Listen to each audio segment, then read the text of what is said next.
Bismillahirrahmanirrahim. Assalamualaikum warahmatullahi wabarakatuh. Saya Kristina Hani Sofia binti Muhammad Jamal, nombor matrik 20BI 03003. Nama diberi Nurfarah Farisha binti Abdul Azim, nombor matrik 20BI 03023. Saya Siti Mutmainah binti Dujiman, nombor matrik 20BI 03030. Alhamdulillahirrabbilalamin. Wassalatu wassalamu ala asyrafil anbiya'i wal mursalin wa ala alihi wa sahbihi ajma'in.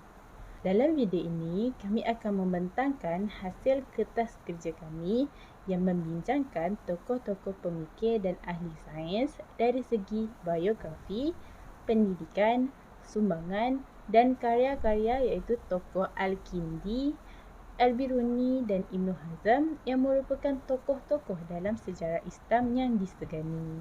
Kami akan mulakan dengan tokoh Al-Kindi. Biografi Al-Kindi. Nama lengkap beliau ialah Abu Yusuf Yaqub Ibnu Ishaq Ibnu Al-Sabbah Ibnu Imran Ibnu Muhammad Al-Ash'as Ibnu Qais Al-Kindi. Beliau mempunyai gelaran iaitu Al-Kindi atau di barat lebih dikenali dengan sebutan Al-Kindus. Beliau lahir di Kufah pada tahun 185 Hijrah. Beliau berasal daripada kabilah Kindah. Pada nama Kindah inilah Al-Kindi dinisbatkan. Kabilah ini adalah satu kabilah pra-Islam terkemuka yang merupakan cabang dari Bani Kahlan yang menetap di Yaman. Nama datuknya adalah Al-Ash'as Ibnu Qais. Konon merupakan sahabat Nabi Muhammad SAW yang wafat sebagai syahadah bersama Sa'ad Ibnu Abi Waqqas dalam peperangan antara kaum Muslim dan orang Parsi di Iraq. Ayahnya bernama Ishaq Ibnu Al-Shabbah. Menurut keterangan Ibnu Batah, beliau merupakan seorang pembesar terkemuka yang bertugas di Kufah pada masa kerajaan Khalifah Al-Mahdi dan Khalifah Harun Ar-Rashid. Dikatakan bahawa ayahnya wafat ketika beliau masih kecil. Namun, Al-Kindi tetap masih berpeluang untuk menuntut ilmu dengan baik di Basrah dan Baghdad, di mana beliau dapat bergaul dengan ahli pemikir terkenal. Al-Kindi wafat di Baghdad, namun mengenai tahunnya, ulama berbeza pendapat. Ada yang mengatakan bahawa beliau meninggal pada tahun 250 Hijrah.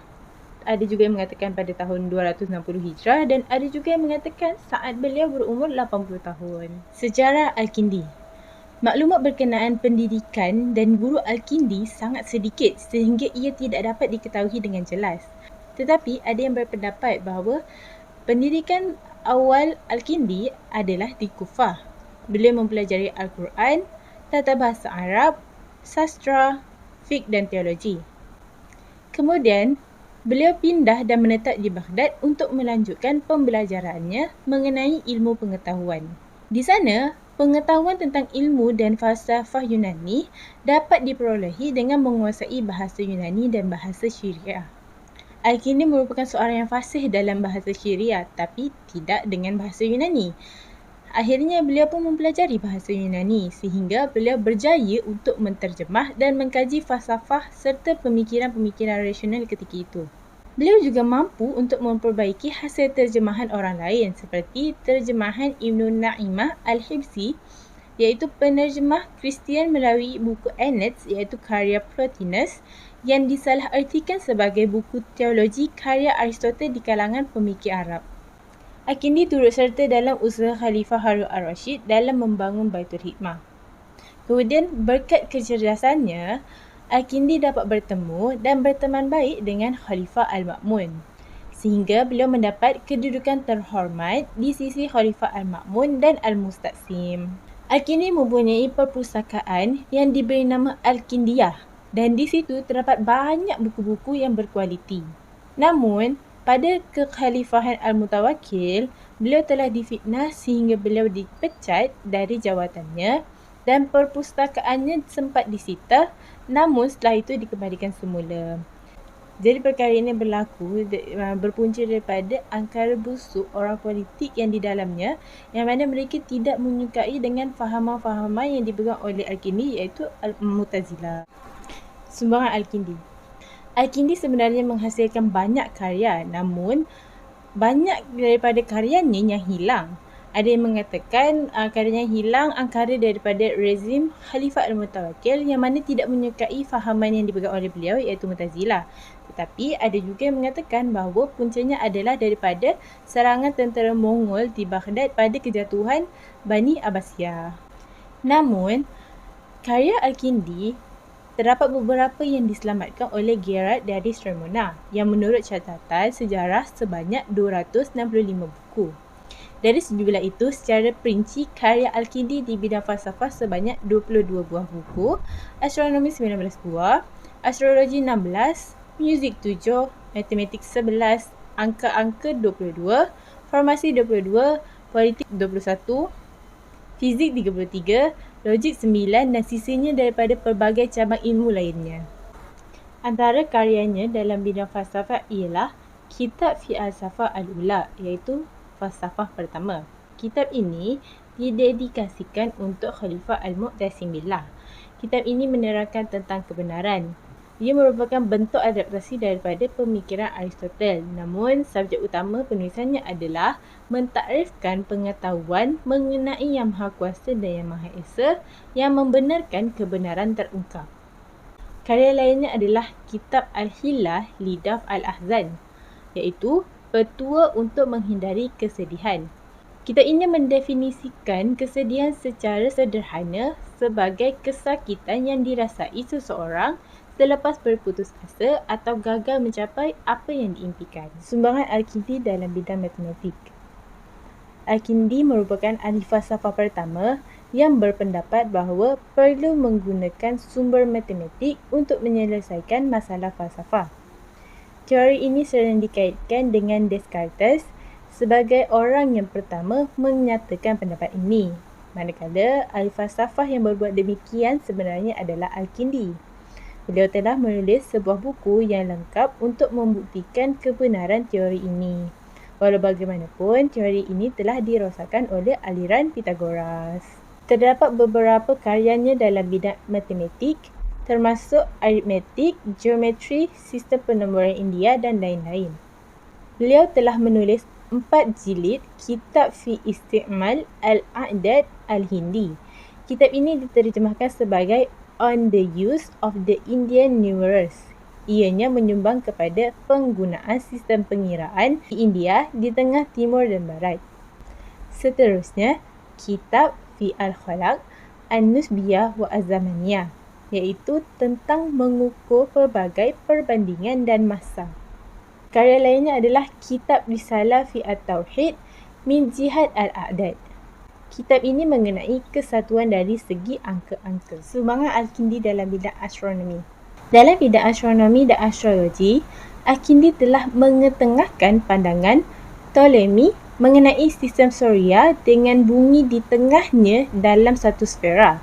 Dalam sebuah tulisan, beliau menyatakan bahawa kedudukan bulan, planet Uterid, Zuhrah, matahari, Marikh, Mushtari dan bintang-bintang adalah entiti yang rasional, di mana pergerakan pada paksi adalah tanda ketaatan dan mengakui kebesaran Allah.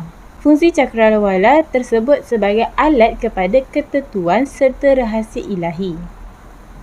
Dalam bidang kosmologi pula, Al-Kindi mempertahankan pandangan Aristotle tentang graviti, di mana beliau menyatakan bahawa objek yang berat, termasuklah bumi, akan bergerak ke bawah menuju ke bahagian tengah atau paksi, manakala objek yang ringan seperti api akan bergerak ke atas daripada paksi atau bahagian tengah. Antara kitabnya dalam bidang astronomi adalah Kitab Risalah Fi Masail Su'ila Anha Min Ahwal Al-Qawalib, iaitu merupakan jawapan kepada pertanyaan-pertanyaan tentang keadaan planet-planet. Kitab lainnya adalah Kitab Fi Ash-Shu'ad, iaitu tentang sinar atau bintang. Sumbangan Al-Kindi dalam bidang perubatan. Al-Kindi turut memberi sumbangan dalam bidang perubatan sesuai dengan kedudukannya sebagai doktor dan ahli farmakologi. Terdapat lebih daripada 30 hasil karya tulisan beliau dalam bidang perubatan, walaupun beliau tidak begitu terkenal seperti Ar-Razi dan Ibn Sina. Daripada hasil penulisan beliau, Jelas menunjukkan bahawa beliau ini sedikit banyak terpengaruh dengan idea Galen, iaitu seorang doktor Yunani pada zaman Kekaisaran Romawi. Ia memiliki pengaruh besar dalam kedoktoran Eropah dan juga beberapa pakar perubatan Islam ketika itu. Al-Kindi juga merupakan ahli sains dan ahli perubatan pertama yang menerangkan tentang rawatan bagi penyakit sawan. Antara karyanya dalam bidang perubatan adalah Kitab Risalah fi Qarar Manfaati Sin'at Al-Tibi. Jadi daripada kitab ini, beliau menerapkan matematik dalam perubatan, terutamanya dalam bidang farmakologi. Kitab ini diterjemahkan ke dalam bahasa Latin dengan tajuk De Gradibus. Mengikut pendapat Prioretti, ini merupakan upaya pertama pada kuantifikasi serius dalam bidang perubatan. Al-Kindi juga membangun satu sistem yang berdasarkan fasa-fasa bulan yang mana ia membolehkan doktor untuk menentukan lebih awal hari-hari kritikal bagi penyakit pesakit. Kitab lainnya adalah Kitab Risalah fi Ilat Nafcat Dam. Kitab ini merupakan kitab tentang penyakit hemoptysis, iaitu batuk darah dari saluran pernafasan. Karya lainnya adalah Kitab Risalah fi Ashfiyat As-Sumum, iaitu tentang obat penawar racun. Dan terdapat banyak lagi karya beliau. Seterusnya saya akan memperkenalkan tokoh sejarah Islam yang seterusnya, iaitu Al-Biruni. Saya mulakan dengan biografi beliau. Yang pertama, nama penuh bagi Al-Biruni adalah Abu Rayhan Muhammad bin Ahmad Al-Biruni. Beliau telah dilahirkan pada 2 Zulhijjah pada 362 Hijrah bersamaan 5 September 973 Masihi. Dan saya sebutkan fakta menarik tentang Al-Biruni, iaitu ketika abad ke-8 hingga abad ke-12, di mana ketika itu merupakan zaman keemasan bagi Islam dalam penguasaan pelbagai ilmu pengetahuan. Al-Biruni adalah salah seorang daripada tokoh Islam yang mempunyai kepakaran dalam pelbagai bidang yang wujud pada ketika itu. Seterusnya kita pergi pula kepada pendidikan Al-Biruni. Pendidikan awal bagi Al-Biruni tidak banyak diceritakan tentangnya, tetapi beliau juga menjalani pembelajaran seperti biasa, iaitu beliau menuntut ilmu di sekolah ataupun madrasah, dan beliau juga mempelajari pelbagai ilmu-ilmu seperti tafsir, hadis, fiqh, sejarah, bahasa Arab, tata bahasa dan sebagainya. Guru-guru beliau juga tidak banyak dinyatakan, tetapi terdapat rujukan yang menjelaskan bahawa guru beliau antaranya adalah Abu Nas Mansur, iaitu keturunan daripada putera kepada pemerintahan ketika itu. Dan ketika waktu kecil sebagai Al-Biruni ini, beliau banyak menghabiskan masanya di Bairun oleh kerana masalah politik yang berlaku pada ketika itu. Setelah dewasa, Al-Biruni ini mula mengembara ke Baghdad, iaitu pusat kecemerlangan ilmu di sana. Iaitu salah satunya adalah Baitul Hikmah yang merupakan pusat penterjemahan yang terkenal yang mengandungi pelbagai jenis buku dalam bahasa Greek, India dan banyak lagi. Al-Biruni juga mahir. Selain itu, Al-Biruni juga dipercayai mahir dalam bahasa Barbar. Dan semasa di Baghdad, Al-Biruni bersama ahli cerdik yang lain, mereka ini bertugas di Baitul Hikmah. Antaranya Al-Biruni bertemu dengan Ibn Sina dan Ibn Miskawai. Mereka bertugas untuk menterjemahkan buku-buku dalam pelbagai bahasa ke dalam bahasa Arab. Dalam masa yang sama, Al-Biruni juga berusaha untuk menelaah pelbagai jenis buku dalam bidang astronomi, kaji bumi, matematik dan lain-lain. Berkata soal guru bagi Al-Biruni, salah seorangnya adalah Abu Nas Mansur yang merupakan keturunan daripada putera pemerintahan ketika itu. Dan Abu Nas Mansur ini mempunyai kepakaran dalam pelbagai ilmu pengetahuan dan menjadi salah seorang daripada guru terawal bagi Al-Biruni. Dan kesan daripada beliau berusaha dan suka untuk menelaah pelbagai buku dalam pelbagai ilmu pengetahuan, dan dari situ Al-Biruni menemui kepakarannya, mempunyai penguasaan dalam bidang matematik, kedoktoran, farmasi, astronomi dan fizik serta lain-lain lagi. Al-Biruni ialah seorang pemikir Islam yang berada jauh di hadapan untuk zamannya sehingga penemuannya yang paling cemerlang kelihatan tidak dapat difahami oleh kebanyakan ulama pada zamannya. Walau bagaimanapun, beliau adalah orang pertama yang sampai pada formula mudah yang menakjubkan untuk mengukur keadaan bumi, dan terdapat kata-kata daripada seorang penulis klasik di mana beliau mengatakan tentang Al-Biruni, iaitu ia tidak pernah melepaskan pen dari tangannya atau tidak pernah mengalihkan mata daripada buku. Fikirannya selalu tercurah kepada pembelajarannya. Ini menunjukkan bahawa Al-Biruni mempunyai perasaan yang tajam dalam melakukan pemerhatian dan ketelitian kepada sesuatu eksperimen terhadap penemuan barunya. Seterusnya kita pergi pula kepada sumbangan Al-Biruni kepada era moden Islam. Yang pertama adalah dalam bidang geografi, iaitu Al-Biruni mampu untuk menjelaskan perbezaan antara kuala dengan teluk. Yang kedua, beliau dapat menggolongkan semua kelompok negara Eurasia dan Afrika sebagai satu benua yang didapati terletak di barat dan timur. Yang ketiga, Al-Biruni membuat suatu pengiraan panjang terhadap tahun solar yang tepat dan menyamai pengiraan dan kaedah yang dilakukan oleh pengkaji pada zaman moden. Yang keempat adalah beliau berjaya mengkaji dan membuat pengiraan jejari bumi kepada 6,339.6 km dan hasil kerjanya diulangi di barat. Seterusnya adalah bidang astronomi, iaitu beliau mendapat beberapa penemuan astronomi dengan menggunakan kaedah aritmetik. Di antara penemuannya adalah pergerakan planet, matahari dan objek-objek lain. Yang kedua, Al-Biruni yang mengkaji dan membincangkan tentang kejadian malam dan siang secara mendalam. Yang ketiga, beliau menerangkan berkaitan perbezaan takwim kalender orang India dan juga mengubah takwim Sakala kepada takwim Hijrah. Seterusnya, daripada dimensi kepada ritual keislaman, khususnya mengenai solat, beliau telah menemui arah kiblat juga mesti ditetapkan lagi untuk setiap daerah yang tertentu. Sumbangan yang seterusnya adalah dalam bidang sains biomedik. Al-Biruni telah menghasilkan karya iaitu Kitab Al-Saidana fi Al-Tib, merupakan sebuah penulisan iaitu yang berbentuk ensiklopedia tentang ilmu perubatan dan juga farmakologi. Dalam kitab tersebut telah memperincikan perubatan Islam dan juga perubatan India. Ini memandangkan Al-Biruni banyak membuat kajian yang mendalam di India, maka perubatan di sana juga dimasukkan ke dalam penulisannya. Antara tajuk yang terawal ataupun yang paling awal diterangkan adalah berkaitan kembar siam. Al-Biruni juga telah membuat kajian tentang kajian botani yang melibatkan galian dan herba secara mendalam.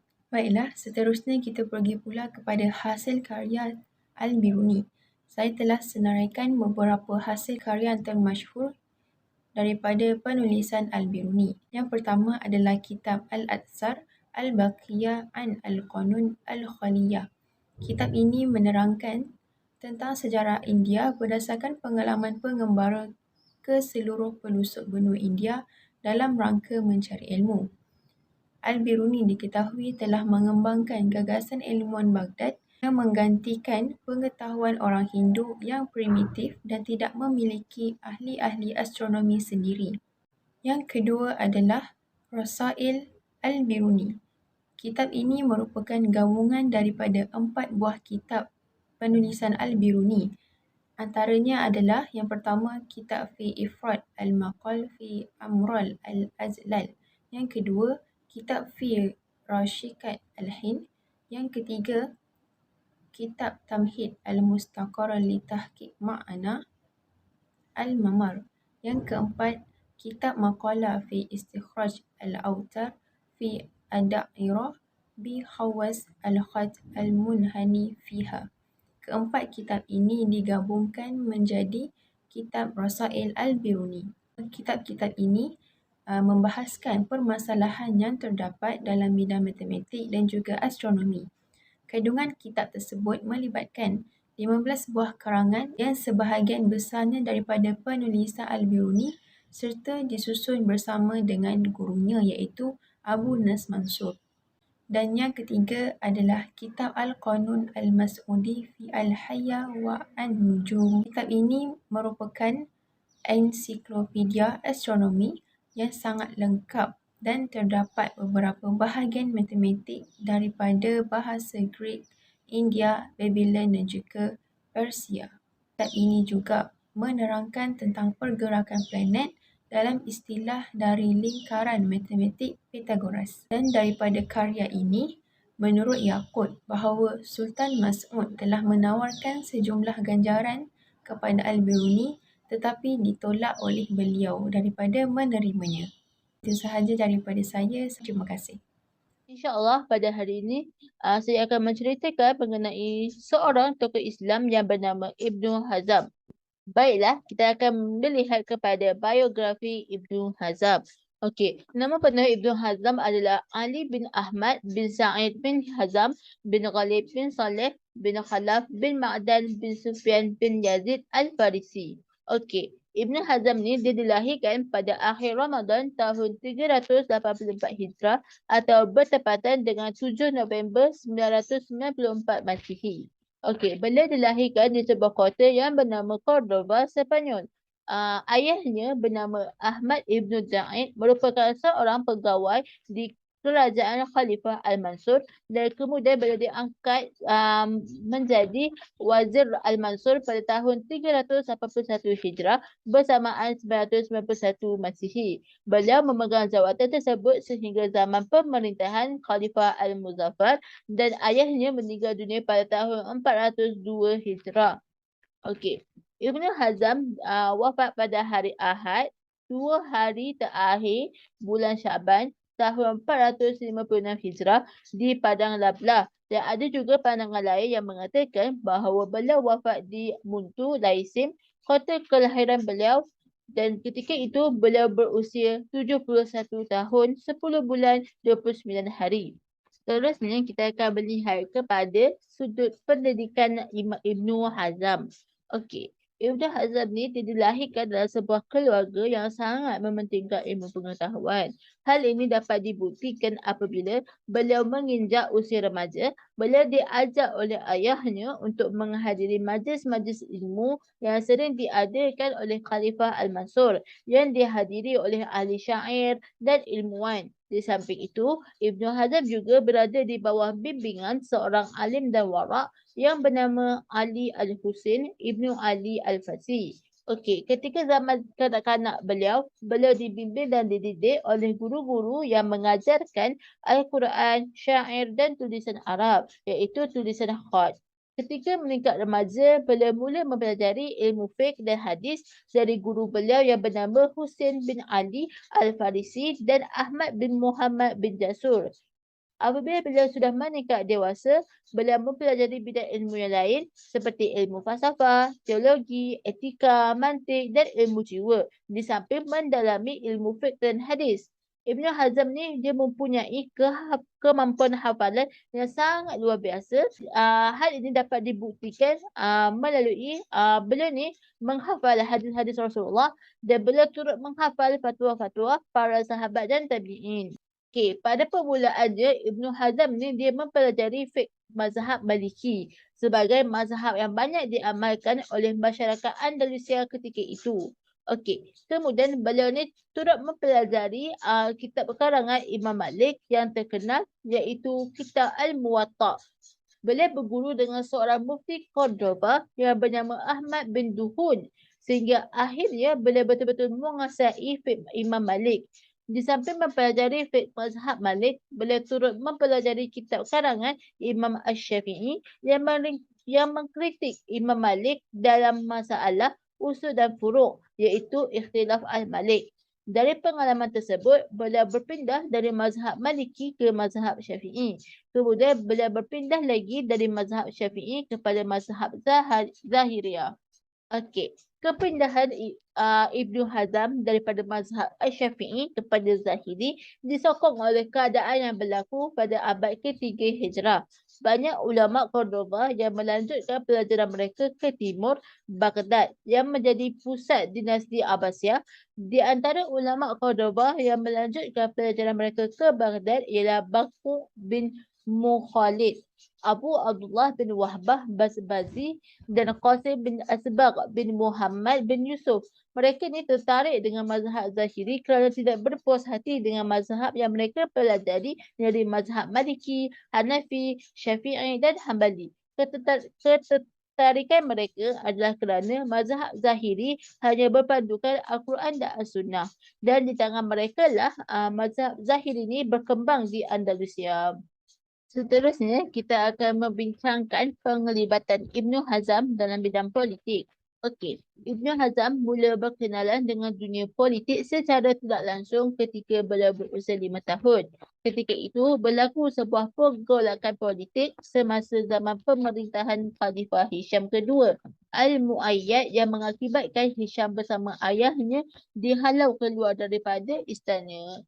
Okey, kemudian ketika beliau berusia 15 tahun, Ibnu Hazm ni menceburi bidang politik secara langsung semasa pemerintahan Khalifah Abdul Rahman keempat Al-Mustahdir dan Khalifah Hisham ketiga Al-Mu'tamid. Semasa zaman pemerintahan kedua-dua khalifah ini, Ibnu Hazm memegang jawatan sebagai seorang menteri. Okey. Semasa zaman pemerintahan Abdul Rahman yang keempat, Al-Mustahdir, Ibnu Hazm bersama-sama Khalifah Abdul Rahman berusaha membanteras pelbagai pergolakan dan cuba untuk merebut wilayah Granada dari tangan musuh. Namun dalam usaha tersebut, Khalifah Abdul Rahman telah terbunuh dan Ibnu Hazm ditangkap dan dipenjarakan. Ibnu Hazm mengalami perkara yang sama semasa zaman pemerintahan Hisham yang ketiga, Al-Mu'tamid. Beliau keluar untuk membanteras sebuah pergolakan, namun beliau dipenjarakan. Kemudian setelah beliau dibebaskan daripada penjara, beliau membuat keputusan untuk meninggalkan dunia politik dan keluar dari istana.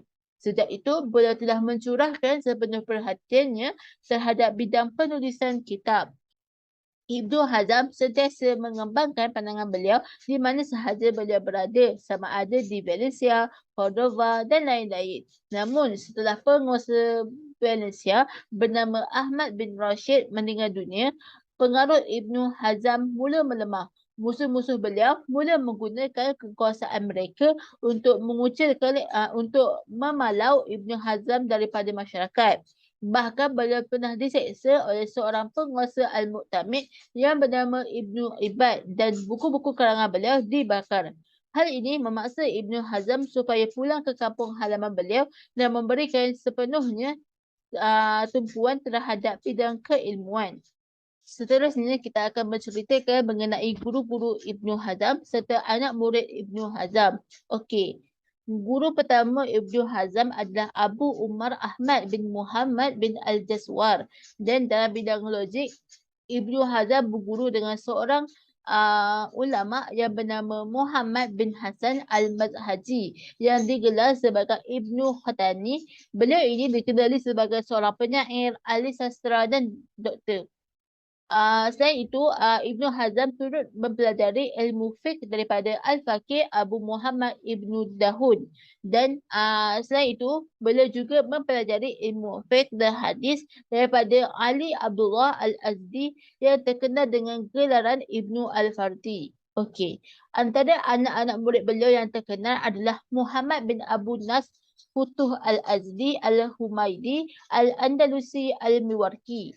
Okey, selain itu, beliau juga mempunyai anak-anak murid lain seperti Al-Qadi Abu Al-Qasim Sa'id bin Ahmad Al-Andalusi, Abu Muhammad Abdullah bin Muhammad bin Al-Arabi dan Muhammad bin Tarkan. Seterusnya, kita akan pergi kepada sumbangan beliau. Okey, sumbangan beliau ada terbahagi kepada 3 bahagian. Pertama, sumbangan beliau dalam masalah taklid. Okey, menurut Ibnu Hazm, taklid ni adalah haram. Maka tak boleh bagi seseorang itu mengambil pandangan orang lain tanpa disertai dengan hujah. Pandangan Ibnu Hazm ni adalah berasaskan firman Allah Subhanahu Wa Taala dalam surah Al-A'raf ayat ketiga. yang bermaksud ikutilah apa yang diturunkan kepadamu dari Tuhanmu dan janganlah kamu mengikuti pemimpin-pemimpin selainnya. Amat sedikit kamu yang mengambil pelajaran. Seterusnya, isu yang kedua yang dibincangkan oleh Ibnu Hazm dalam masalah fiqh ialah kulit bangkai. Okey, kulit bangkai yang telah disamak termasuk kulit babi, anjing dan binatang buas adalah suci menurut beliau. Apabila haiwan tersebut telah disamak, maka kita boleh menggunakan kulit tersebut untuk dijual dan kita juga boleh solat menggunakan kulit tersebut. Menurut Ibnu Hazm, kulit yang diharamkan hanyalah kulit manusia meskipun kulit orang kafir. Pandangan ini berdasarkan riwayat Ibnu Abbas yang meriwayatkan dari Rasulullah SAW, kulit apa sahaja yang disamak adalah suci. Pandangan ini bertentangan dengan pandangan jumhur ulama yang menyatakan kulit yang disamak dapat dinilai suci apabila hukum asal haiwan itu adalah suci.